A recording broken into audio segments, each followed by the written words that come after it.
This is the Tapped In Podcast, the podcast for beverage distributors that want to empower their sales team to drive business results.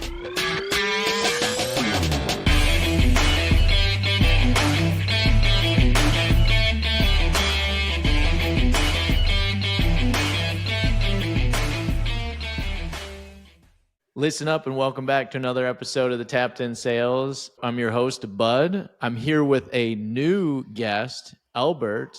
And Albert is a friend of mine. I never always screw up your last name, bro. You're not so wrong. bad at it. You're not wrong. Ciuksza. Ciuksza. So Yeah, I'm so bad at it. Even though we're friends, it's just like, dude, I cannot do Terrible. the name thing. And, it's part of being dyslexic. It's all the fun. So, Mikey, we are going to miss Mikey today, more than likely. But I'm here with Albert because he's a friend, and I have a book in my hand because Albert wrote a book called Stepping Up Without Stepping on It. I actually had the first copy because I printed one and had it bound. That's right. And the reason why I had the first hard copy is that Albert was crazy enough to ask me to write a quote for the front cover. That's right. Asking me to write anything is hard. Is like that's a challenge, and B, asking me to read anything, that's a challenge. Wow. I really put you behind the eight ball, didn't I? I love it. But family business in the beer world is a big deal. Most of our wholesalers, and I say most, an overwhelmingly amount, not like more than 50, like, 95, 98% of them are family owned in one way, shape, or form. And this is a passion of yours, Albert, where you're talking about how do you do succession? How do you succeed without stepping out, and all the kind of pitfalls and challenges. And, for me, this is an essential book for anyone involved with business transition. We've got listeners here that are SOBs, sons of bosses, DOBs, daughter of bosses, KOBs, kids of bosses, cousins, COBs, cousins of bosses, all that good stuff. There's a lot of family dynamics. So what we're going to go through today is kind of how that succession happens. And even if you aren't a family member, we'll probably talk a lot about some family stuff because of beer, but even if you're not a family member, there's a big element of this, Albert, that's just like, how are you succeeding your boss, whether you're related to them or not, and just growing in your organization too as well? I think what you just said is one of the things that struck me most in doing the research was, and by research, most of it is just interviews and telling stories. And so to give a little kudos to you, when I first started even thinking about doing this, I'll tell you my first two actions. The first one was I knew the title of the book before I knew anything else. And I bought the domain name in September of 2021. And my second thing was setting up a conversation with you, because I knew you were somebody who wasn't like in our client circle, who I knew was in a family business. And I didn't know your story. I just knew you were in a family business. And when we had our conversation, it was immediately validating that this was something that I needed to learn more about. Now, I didn't know if it was going to turn into a book or not. I was pretty sure it would, but I knew for sure there was more information out there. And part of the biggest just hit me between the eyes ideas were the most succession conversations. Most of the research that was out there was only there about family business. Or almost entirely about family business. And when I started digging into non-family transition, the only real differences I saw were you weren't spending Thanksgiving with that person. That was it. Like the same emotion, the same challenge, the same, arguments, the same difficulties permeated, whether it was family or whether it was non-family transition. 100%. So tell the listeners a little bit about yourself. Let's do a proper intro from what you do professionally, how you came to this, and then we're kind of getting into the book and all the nitty gritties of the book for sure. Love it. Sounds great. So quick background is I've done a lot of different stuff. So I've worked in nonprofit, large corporate, small business, and startup. And a lot of my background over the last 20 years has been in startup and economic development, really trying to understand those worlds, and then transitioned about 8 to 9 years ago into my work, what I do now at Solutions 21. And we are a leadership consulting firm, human capital firm, are a couple of different ways to describe what we do. But the less formal, what you probably won't see on the website, is we work really hard to build relationships internally with folks who are leading their organizations and helping them to get better at driving the results that they need to within those orgs. And a lot of those conversations in leadership development, we like to say, in these words like emotional intelligence or these kind of broad ideas. But the bottom line of it is it's really about relationships and understanding the very human reactions people have, and those are complicated and sometimes immature and sometimes don't make sense, and yet as good leaders we have to navigate all of that kind of difficulty in order to get the results we need to get to. 100% for sure. So that's what you're doing professionally. When the idea struck you to do the book, what was the inspiration or obsession that you had around why you wanted to start to write this book? Sure, no, appreciate it. So there are twofold. One is in the work that we do a lot of coaching, and it just happened in the timing that I was individually coaching somewhere in the neighborhood of a dozen successors, and some of them were family business challenges, some of them were not, but all facing the similar difficulty of how do I navigate this, for lack of a better way of saying it, living legend. How do I navigate that person who wants to leave but doesn't want to leave, has always played a mentorship role, but now there seems to be this mistrust, just these dynamics that it was the first time they had encountered it, and seemingly the first time that their predecessor had encountered it. So that was one thing, was as a coach, I was feeling increasingly at a loss and like underpowered in supporting those folks. You didn't just tell anybody. You know how you get these guys out. You just grab them by the scruff. That's right. And by the belt, and you just throw them out. That's right. Yeah, right. On one hand, I wish. So there's that. I felt like incompetent at my ability as a coach to really help guide these people through what are the right ways to do it. And so that was taking a lot of emotional energy, and frankly, I didn't think I was doing a perfect job at it, and that was frustrating to me. And then I realized part of the reason that was true is because I was going through the same thing. We have a CEO who, based on demographic data, is what is referred to as peak boomer. So we've probably all heard the data point that 10,000 baby boomers are reaching retirement age, so 65 every day, through their entire generation. Well, that number is accelerated between 2024 and 2027. So through that period, it's 11,500 a day. And our CEO, who kind of jokingly says, I'm a card-carrying member of the baby boom generation, turned 65 this year. And so we were facing this. I was trying to understand similar and answer similar questions about our leadership. And so I realized part of this was, how do I help the folks that I was working with? And part of it, in all candor, was me search. It was trying to understand how to do it better myself. For sure. What was fun to me when I was working through it as a succession, as the kind of, succeeding my father, was one of the fun stories that we had over a series of them is I kind of nibbled around like jab, jab, move to the left, jab, jab, move to the right. Yeah. But one of the fun things that we did was, we were going through a 401k review, and they anonymize in 401k reviews who has money in what funds or what target date funds or buckets, but you can see where it is. And there was a ton of money in a 2040 fund. And it was like, this was in like 2017 or 2018. And there's just a ton of money in the 2040 fund. And I looked at him, I said, look, that is only you have that much money in this plan. And it is too far out there in the future, bro. We got to wheel that down into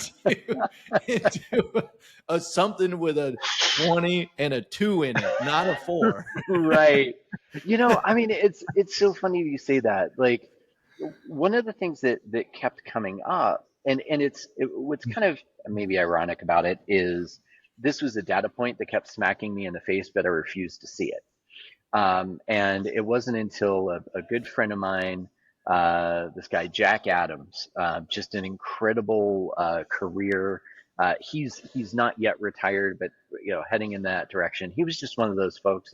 But you have these people in your life where you're just like, I don't know how this guy does what he does, but I'm gonna become. I want him to be a friend. Like I Yeah. want to learn that man's craft.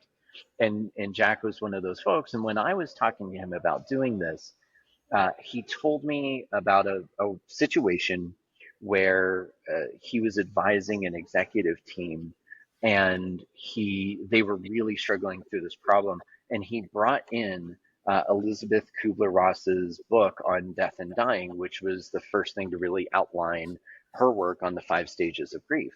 And he confronted them with the idea that they weren't solving a business problem, they were solving a grief problem. Yeah. And that grief problem was impacting how they were solving the business problem. And he said, I'd really recommend you look at this through that lens and see what you come up with. And it fundamentally, I have it in the acknowledgments, fundamentally changed the direction of how I approach this work. You're 100% true, because as part of the two-way street, which is something that I'm passionate about from when I talk to people about this, is that if you're the boss, you've got to have your part of the two-way street is that you want to welcome somebody into your role. And Yep. then that person who was going to step up into that role also wants to do that too. They have to start there. But you're right. Like, one of the biggest challenges particularly in family businesses is like these discussions. I mean, grief discussion is a really nice, elegant way to put it. I would call it a morbid discussion. Like, Yeah, you're no talking doubt. about, it starts with morbidity of that we're actually moving shares around or doing transitions with roles because we're preparing for somebody to die, which No doubt. is a grief, which then that becomes grief, but that's really what we're doing functionally.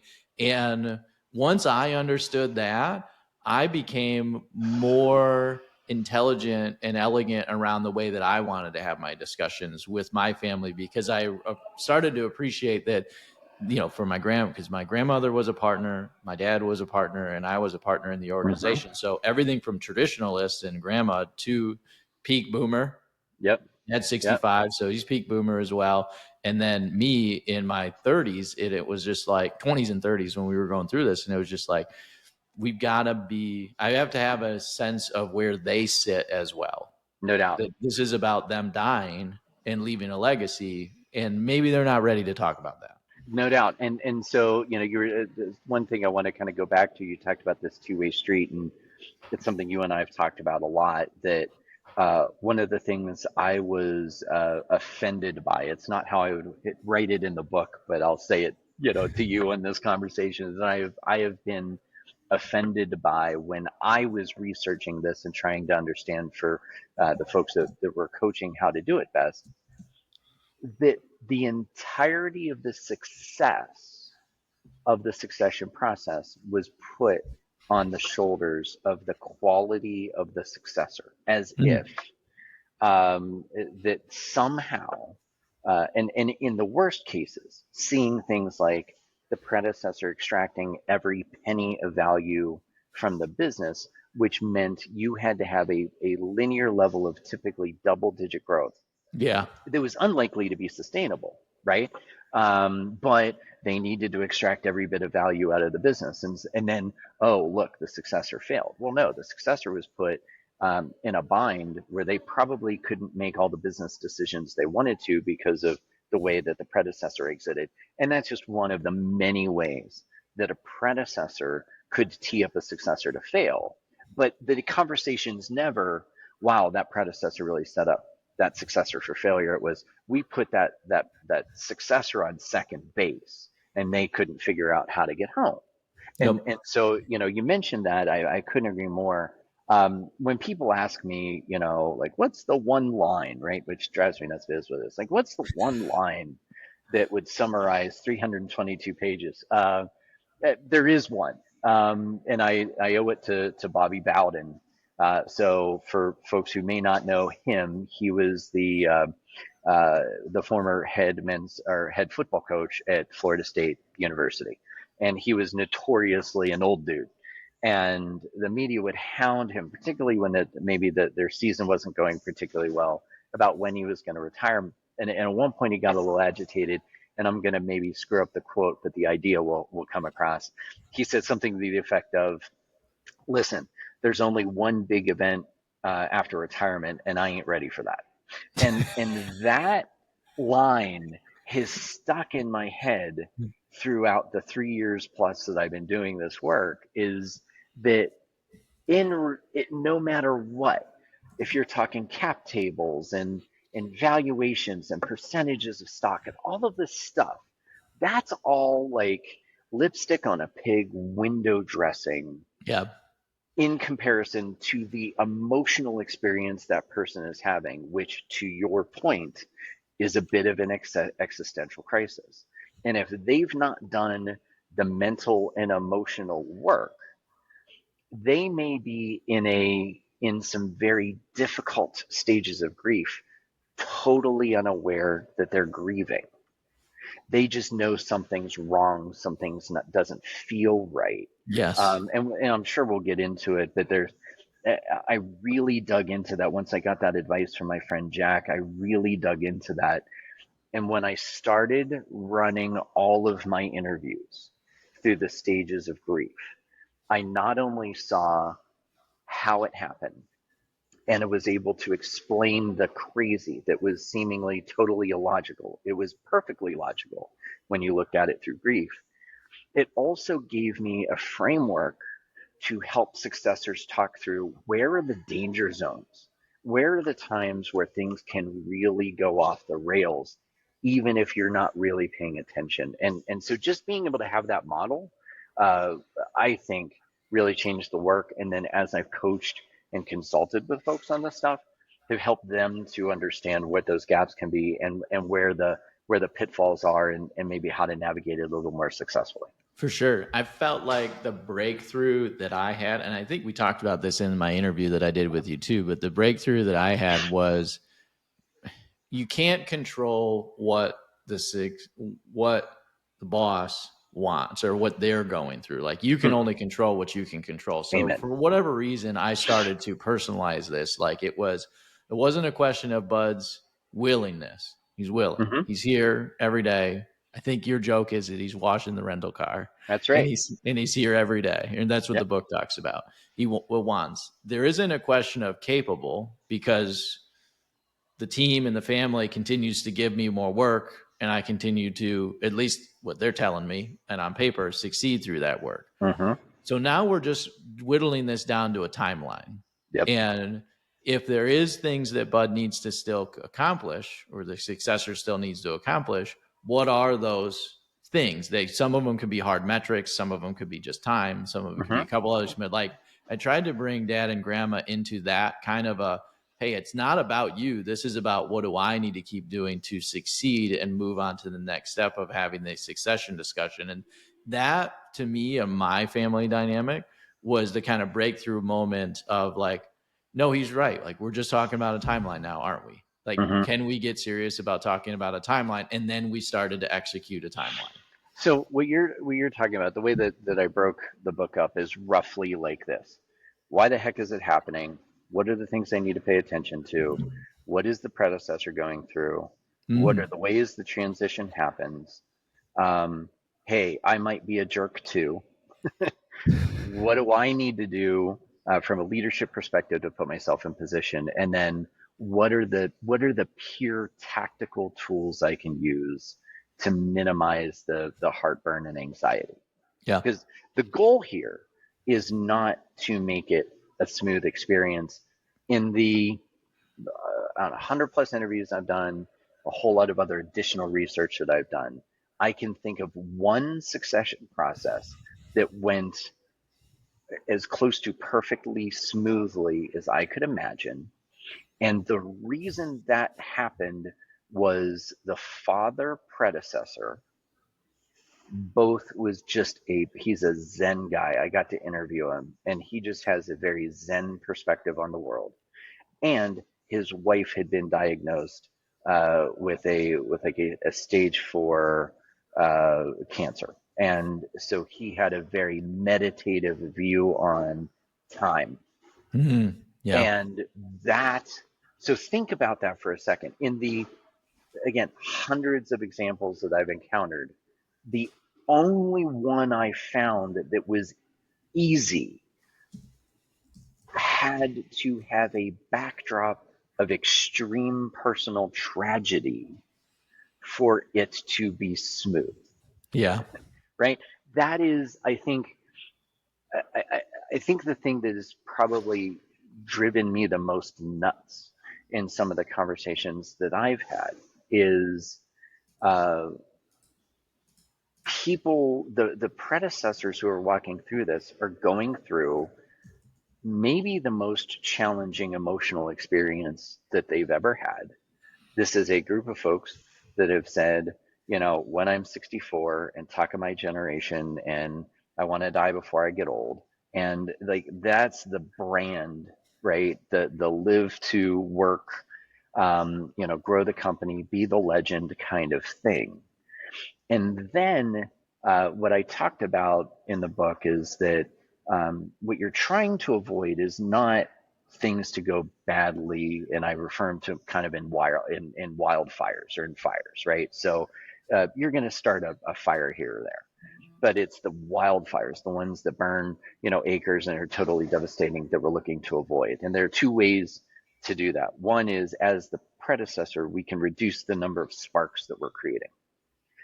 That's where we have control. To your point, like, Yeah. I realized I couldn't control them, but I could control what I could control. Those are the sparks. The conditions are the stages of grief. And what I discovered, if you look at what got expanded from 5 to 7 stages, if you look at the 7 stages, bargaining is the most dangerous stage in which any predecessor is operating. Oftentimes because they don't know that it's happening. Again, if they're not super self-aware, they don't even know that they're grieving. If they do know that this is at least an emotional process, they've at least have that much self-awareness. When you have a predecessor who's been doing the work for so long, they're so reliant on their gut instinct because it works, right? That's no surprise. Bargaining changes the instinct because you start thinking, you start having gut feelings about things that are ultimately trying to convince you that leaving is the wrong decision, because you're bargaining with yourself. You're bargaining with, whatever God you pray to. You're bargaining with whatever, like, you're in a situation where you're trying to emotionally talk yourself out of having to go through that hard thing. And when you're in that stage, you're as a predecessor, you're in a position to be incredibly self-deceiving. And what I saw is, in the worst of transition scenarios, you had a successor do exactly what you did, which come in with a well-reasoned, logical approach on what a transition could look like. But because I'm bargaining as a predecessor, I translated that as threat. I translated that as you trying to assert me, or pick whatever those other things are. And I have multiple stories of people burning their businesses down, selling to third parties out from under kids or other partners. Just these very extreme actions that would seem, quote unquote, illogical or inappropriate or truly ruined people's lives. But in the context of, there's a devil on my shoulder telling me, no, this is all, you're getting screwed over or whatever, it makes perfectly logical sense in that moment.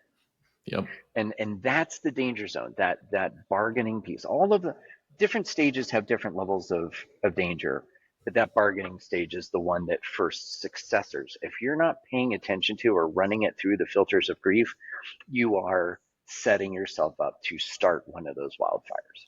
Well, and you're right. What I love about the book too is that we talk a lot about a theory so far for the first little bit of the podcast, but you take this kind of theory and you translate it into stories, is what I'm going to call them, around 13 archetypes of predecessors. and we're all special snowflakes, right? Yeah, right. Particularly us Absolutely. millennials No doubt. are very No doubt. special No snowflakes. doubt. As you know, we are both millennials. That it's just like, hey, we're so special, but that part of the book helps people read it and be like, oh, this sounds like me, or Yep. oh, this sounds like my Yep. situation, or oh, Yep. this sounds. So tell us a little bit about the archetypes, how they Sure. work, your maybe one or two of your favorites, but however you want to expand on that, because that to me was like a big meat part of the book that was super Yeah. helpful for would be or is super helpful to a reader. So part of my goal, or maybe the primary goal, was to give someone enough language around what they were experiencing to say, I'm not crazy, I'm not alone, and there's a path forward. And if I got there, I knew that I could tee people up to figure out how to solve it, right, with their predecessor. I was trying to find a way to explain these common behaviors that I saw from predecessors. So you would know that they're going through grief. You would know that they're kind of doing some things they're not comfortable with. But what did that turn into? What actions did that turn into? And so I ended up with these 13 archetypes, and it was fun because like I thought it was 8 originally, and I was like, oh, nine's a good number, and I kind of like it kept ticking up as Baker's dozen, I baby. did more research. That's right. And I don't feel like I settled on 13. I think I got 13. I think that was the right call. And so there are a couple that have stood out that when I've talked to, what's been fun about this is if I were a predecessor reading this, I probably would be a little offended. And I've told many predecessors who have read it, like, maybe you're supposed to be. If yeah, you right. feel Like, offended, exactly. you're Yeah. supposed to be. I was like, take some of this stuff with a grain of salt. I'm trying to translate your world. And there's one guy in particular who called me out of nowhere, and he said, I am now completely rethinking how I approached, like in hindsight, my succession process. And there are a couple of things that I wish the other person would have done better. But my gosh, do I now have more context on things I could have done better. And there were a couple that really resonated with him. One was what I called the Seagull, and you've probably heard of Seagull management: swoop in, shit Yes. on everything, and fly away, right? Well, They're the best, they're the right? best. They're the We'd love to best. see them go, hate when they're here. Well, and what's so funny, or what's interesting, right, is again, if we go back to the sense of grief, if you're feeling this sense of existential dread, right, or you're feeling not quite as useful, and you've not had the right direction. So let's take a second before you completely go down that road. Um, predecessors are in this really uncomfortable spot because we've told an entire generation, multiple generations of people, that retirement is what you get to do after you worked really hard. So everyone has told you, hey, this should be a blast. And you're like, well, then why the hell am I so damn miserable? Yes. This sucks, right? So there's this gap. And so I understand. So what happens was at some point you have a moment of weakness, and you get back in the business because you want to wear the cape again, or you feel like something's not right. And you've engineered this, whether it's through stock or a board seat or whatever, to continue to have a little bit of control. So then all of a sudden you go, well, why are we doing it this way? And you redirect the entire, I'm being a little dramatic here, but like the entire organization's resources to this one thing that you're deciding to Seagull until you're bored and you move on to something else. I have quite literally, not anyone in my world, anyone who's watching this from our team, this did not happen with anyone on our team. I was having a discussion with a predecessor who was describing a Seagull thing as if it was the exact right decision. And then halfway through describing it said, oh, hey, I'm sorry, I got to go. I'm up for pickleball. And it was this like incredible, like total lack of self-awareness where I need to keep an eye on this business. But by the way, don't interrupt my pickleball game. Yes. Right. And it was like, do you see what you're doing here? Do you see what you're communicating? Do you see? And it was a total miss. So Seagull's that one. Another one that I really like is the Arsonist Firefighter. So we've all seen in the newspaper, heard on the news or whatever, some, oh, there have been a string of fires. And then eventually they do the forensic investigation. They figured out it was the firefighter who started the fires because they wanted to be the hero, right? And I have probably in the anecdotes about a dozen different stories where you had a business owner who was had done everything right to transition the business. It was working by all accounts. But if you and I were investing in this business as complete third parties and we were just hoping to count our stacks of money, we would have said, keep going, right? But for this person, it was their identity. Their name was on the building. And what they saw after probably investing, let's say, $750,000 in developing, growing, and setting up their executive team to be able to have the level of success they were, got uncomfortable with that level of success a year in. They had had a couple of quarters that were unmatched in the prior history that threatened that person's identity because now someone else could do it better. That leader saw it as a culture problem at some point, justified getting back in the business as, I think our culture is going off the rails. If within 12 months of elevating the new CEO, demoted that CEO, of the other 4 or 5 senior executives, all of them were gone within 3 months after that, replaced the entire executive team with family and in-laws. And the little dirty secret was he was about to sell the business and pulled the deal at the last minute. And about 18 months later, current state, that business is probably worth 40% of what it was when he was ready to sign those papers. And when he talked to me about it, he said, I just couldn't imagine myself being retired. I couldn't handle it. Couldn't handle it. I'm being totally honest. So he wrecked genuinely people's lives, careers, and his own plan and his own family because his identity was so tied to that business, he couldn't let go. And his own so wealth. he set the fire, and then he swooped in to save it. Fascinating. And it's really hard because, and it is an American culture too thing where our identity gets wrapped up in our work. How many times do you go to a cocktail party and it's like, well, what do you do? And it's all about work. It's not about who you are or what do you love to do or why it gets you up in the morning for, giving back or your family. It's always, what do you do?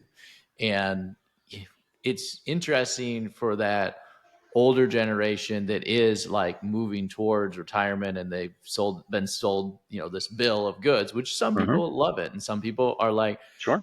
The guy that trained me in accounting I talked about Steve Jessup all the time. He's an incredible human being. I love the man. One of his Steve-isms is, have you ever seen a retired squirrel? He's just not that guy. Yeah. But he has always evolved into something different. It's always like, he's in his mid 70s now. And it's like, I'm moving to my next thing, to my next thing, to my next thing, and my next thing. And sometimes, I wonder how many times these predecessors need to find a way to find the fulfillment in another role, a potential board, we can't leave them out at the same. As I think of myself as a successor, I never wanted to I make the joke, grab them by the scruff and throw them out the front door. Sure. But at the end of the day, they're still helpful, have a lot of institutional knowledge, and there's a role for them to play in the community or in another business or something else. I just find that person or people like this always struggle with what to do next. Well, you do anything you want, 100%, including starting a new business. Well, and so here's the challenge. So if you'll allow a pithy HR-ism that you will hear, right? Which you say whatever you want on this podcast, right? Bro. I mean, it's ridiculous. Well, it's one of those, you've heard it, oh, you don't run away from a job, you run toward a job, right? It's one of those eye roll-isms that you see on LinkedIn every once in a while, right? For predecessors, retirement is the ultimate run towards something job change. And what I have found is if you don't have something that is so gripping and exciting and inspirational that drives you, and maybe that is playing pickleball all day or golfing all day. Like it doesn't have to be aspirational professionally. Then if you don't have that, you're going to be a problem. And there was one story that I'm trying to remember if it made the cut. I think it did. So there's a guy in Pittsburgh. So I'm based out of Pittsburgh, named Henry Hillman, and Henry grew a business and was incredibly financially successful. And then once he retired and he did transition successfully, he stayed very active until his death in philanthropy, and he worked his butt off being a philanthropist. And someone asked him at one time, "Why don't you want, or why did you do it? Like, you could have gone anywhere, retired anywhere, sipping mai tais on some Caribbean beach. Why are you doing this?" He said, "I didn't want to turn into a potato salad guy." And he was like, "What do you mean?" And he said, "Well, when you've had some success and you've learned a little bit about how to run a business and all of that and influence people, then you retire and you go to your local country club and you're spending all day there. And so you're there for a few weeks and you and your buddies are hanging out and having a beverage at the grill or whatever, and you go like, 'Hey, I don't really like the potato salad.' And they go, 'Yeah, we're not big fans either.' Because the prime rib dinner's not as good as it used to be either. Like, there's something going on here. And then you take all of those skills that took you from a $10 business to a $1 billion business, and you focus all of that energy on replacing the head chef at the country club because you don't like their potato salad." Right. And you get the board on board and you do all that, and then you replace the guy, and then 6 months later you have a new head chef and you're like, "Damn, I just don't like this chicken sandwich." Like salad, it's yes. and then you do it all over again. And I think it's a great illustration. Henry was smart enough to figure this out. You need to have something to care about that isn't the business and isn't stupid. And if you've not done those next steps, man, you're in trouble. 100% true.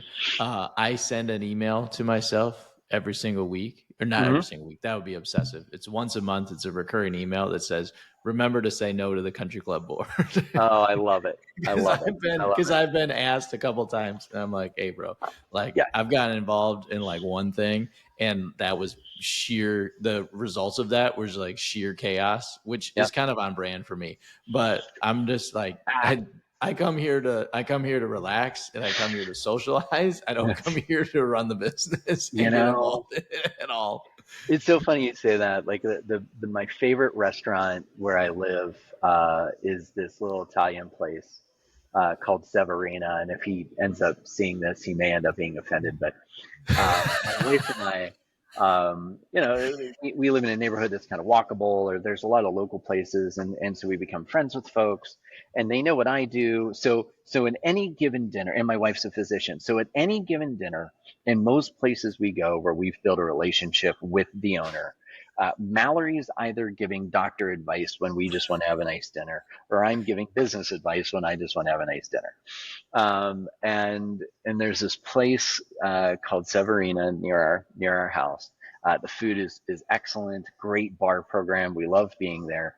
And the owner is one of the least personable people you will ever encounter. We're regulars. And like we show up and there's like a maybe half head nod that he's seen us before.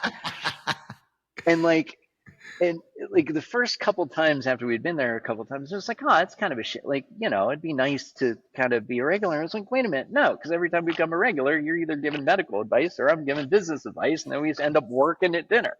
So we've become that's our favorite restaurant because we know no matter what happens, he doesn't care. Like someone's going to fill that table. So it's like, isn't it great just to have somebody like, so you're doing the whole, like, I don't need to be part of this. Here, like, bro. Let y'all figure it out. Yeah. Yep. I'm here to have a good time.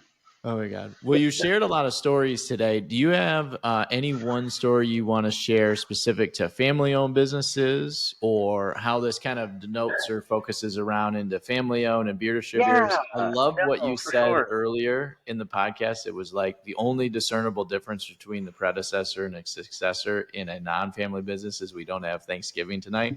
And Yeah, I remember having, heated discussions.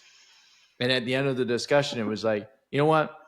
See you at dinner tonight. Like, I'm done talking about this. And then yep, just like yep, turned around and left. And yep. that is like the only difference for sure. It really is.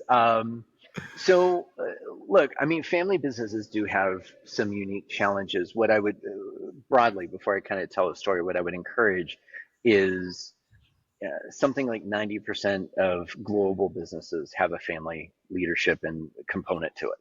Okay. So the norm is family business, uh, and family interaction. Uh, but it, on one hand, don't feel too special. Like we're people have their emotional responses to things regardless of whether it's family or not. So that can tend to be a little bit too bright of a line from what I've seen. That I think shuts them down to some other third party perspectives. I think overall the hardest part is this kind of idea of the predecessor legend. There's a bit of a trope of Mm. the predecessor being a legend, and here's why that's the case broadly: is the economics and the sheer number of baby boomers made it such that they were part of the greatest expansion of human wealth in history. So, in the stretch between 1950 and 2000, was the fastest. I broke the data down in 50-year increments from 1800. It was the fastest growth of human wealth in history. And so, even in spite of, and then I've heard particularly boomer predecessors talk about, oh, we've had some bumps in the road. Sure, there were eight kind of economic downturns in the time that they of their career, and even so, there if you put money in the S&P versus pure inflation, you would beat inflation by 7 points in the time from their age of 18 to today. So like the economy has been good their entire experience. And so I think the hardest part for successors is we don't know how to be clear-eyed about what the predecessor is bringing to the table. We sometimes it's like one of those color blindness tests. We don't even see the number as successors.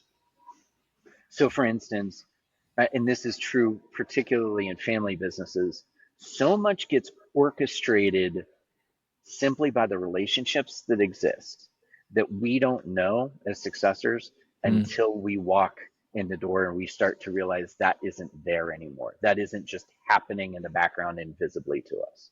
And so as successors in family business, my advice would be um, stay aware and humble enough to know you don't know everything.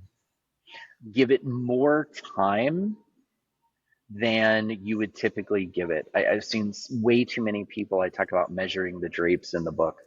Way too many people coming in or kind of being the new sheriff and saying, now that that person's gone, to your point, pick them up at scuff, throw them out. Now I'm in charge, right? Yep.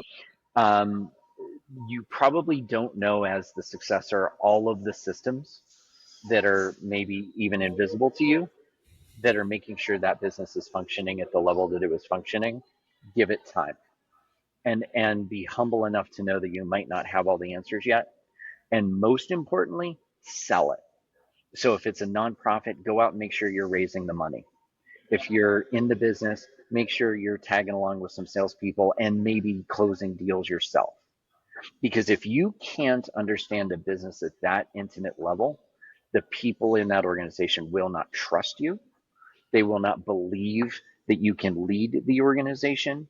and you will be surprised at the negative level of results that you've had. For sure. I love it. I love it that very detailed about how to go about that. For the group listening, what are some of the things that people should be thinking about as like if they feel alone in this or they feel scared in this in one way, shape, or form Sure. about what to do first or what to do next? Like what should be some things that they might seek some outside help from or some insights from somebody who's done this before? I always like to I think the statistics is like if you work with somebody who is a professional who has done this before, you learn things 6 times faster, that you don't always have to go alone. Yeah, no, I love that. Well, again, I've said it a couple of times, like, what's the emotional context? Number one is you are bringing a knife to a gunfight as a successor. So predecessors have the gold. I joke about the golden rule. The real golden rule is he who has the gold makes the rules. And those folks have lawyers, accountants, consultants, all these resources, right, to help them exit. But successors pretty much usually have like a mentor or two, and sometimes that mentor is the predecessor, which we've already said that relationship might be shaky. Maybe some coach or consultant that the predecessor hired. So you're like not even sure that person's on your team. And then lastly is just like whatever network of friends, folks like you that, go like, hey, can we grab a beer and talk? Because I think this is nuts, right? So those are the three like resources we tend to have. I don't think that's entirely fair. And so as a successor, my recommendation is take control of that. So find resources that have, to your point, been there. And sometimes, unfortunately, those have to be paid resources. Make sure your team is strong enough. Make sure you have a clear business plan through the process that everyone is agreed to, including the predecessor. To your point, Bud, like, oh, this is a matter of timing. Well, if you don't have those things agreed to ahead of time, it makes it a lot easier to rewrite history, right? And ultimately, having those third-party coaches, having those people that have skin in the game on your behalf, not on the predecessor's behalf, help you to transition the ownership, the governance, the management of the business, the leadership of the business, which is different, and the brand of the business so that you can be teed up for what you need to do to be successful. I love it. That's great. So for those listeners out there that, want to find the book, want to connect with you, Albert, how do they find you? How do they find the book? You search Succeeding on Amazon. That's look right. At that. Look at that front. No, there you go. Look at that. That's look at that guy. There's the quote. There it is. There it is. There it is. Probably find your name too. But search Succeeding on Amazon. You'll track it down. Succeedingbook.com. We'll get you to the website and links to all the Amazon stuff. Available on paperback, hardcover, Kindle, and very soon, if not already, on audiobook as well. So whatever format you want. And the last Did you sit down to read the audiobook? 6.5 hour finished product. Took 2.5 days. Oh yeah, that sounds grueling. It was tough. It was tough. But I'll leave kind of everybody with this: is I tell a joke. It's not funny. I've gotten like 3 laughs out of it. Which is I really feel strongly about kind of what we do. We're a little bit like Olive Garden in the work that we do. Like once you're here, you're family. So for folks who are struggling through this, like you don't necessarily just have to buy the book. Like I'm easy to find. My last name's complicated in Polish. Like if you Google that, you're going to find either my wife or me. So track me down, solutions21.com, find my information there. And don't hesitate to reach out. I'm more than happy to help folks through this process. Clearly, I'm passionate about it, and I understand that it's really hard to go through. And having a resource and a lifeline to get through it can be really helpful for folks. That's awesome to share. I will post all of the links to find you and the book in the show notes. Cool. I sent a book to a friend in the industry who's going through some succession challenges themselves. Cool. So I shared the book with them. It's always great to share books as a gift from time to time with people as well. So that's right. That's cool. Yes. Actually, well, Albert, thanks for joining us today, my man. I'll throw you one more thing. So Yeah, for sure. if folks want, I can't always sign them, but I got these little like Yes, sticker I sheets have made, those. right?